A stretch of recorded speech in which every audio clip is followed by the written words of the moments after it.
Nous avons des besoins dans ce monde et à cause de ces besoins au niveau des finances, certaines personnes vont petit à petit dans leur vie spirituelle et dans leur vie dans le naturel glisser de plus en plus dans la malhonnêteté.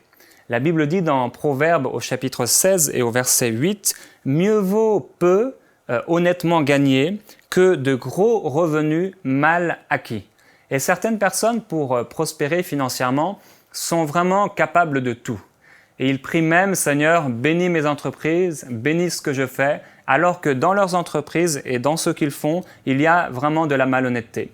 Dieu nous appelle à marcher dans l'honnêteté et dans Lévitique au chapitre 19 au verset 35, Dieu disait déjà à l'époque « Vous ne commettrez pas de malhonnêteté en fraudant sur les mesures de longueur, de poids ou de capacité. Vous vous servirez de balance juste, de poids juste, de mesure et de capacité juste. Je suis l'Éternel, votre Dieu, qui vous ai fait sortir d'Égypte. » Alors Dieu, oui, veut que nous puissions utiliser des balances qui sont justes et qui sont droites. Certaines personnes, par exemple, lorsqu'elles sont entrepreneurs, peut-être chefs d'entreprise ou qu'elles travaillent à leur compte, vont faire de fausses factures, vont demander à la personne « Est-ce que tu veux que je te fasse une facture ou pas ?» Et Dieu ne peut pas faire prospérer des gens comme ça.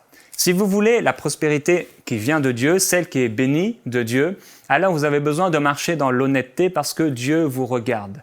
Et c'est Dieu qui est notre directeur, c'est lui qui pourvoit à nos besoins. Et nous ne pouvons pas à la fois demander à ce Dieu qui pourvoit à nos besoins de pourvoir à nos besoins et à la fois ne pas obéir à celui qui nous demande de marcher dans l'honnêteté. Alors certaines personnes diront « Moi, je dois pourvoir aux besoins de ma famille et Dieu peut comprendre ce que je suis en train de faire. » Mais Dieu ne comprend pas le péché.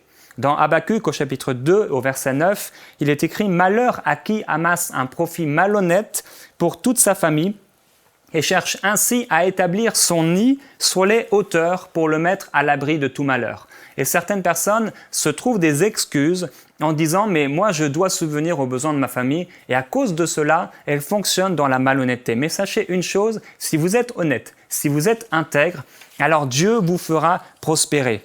La Bible nous montre, entre autres, au travers d'un passage que nous retrouvons dans Nombre, au chapitre 14 et au verset 9, que lorsque nous marchons avec Dieu, nous avons un ombrage pour nous couvrir. Mais au contraire, lorsque nous désobéissons à Dieu, il n'y a plus d'ombrage de protection dans nos vies financières, entre autres. Alors, si vous marchez de manière honnête, si vous marchez d'une manière intègre, si vous n'êtes pas quelqu'un qui vole, on a dit « qui vole un œuf vole un bœuf ». Donc, si vous n'êtes pas quelqu'un qui pratiquez le vol, vous commencez à voler petit à petit, soyez vraiment honnête. Parce que si vous n'êtes pas cette personne malhonnête, mais si vous êtes honnête et intègre, alors Dieu vous fera prospérer.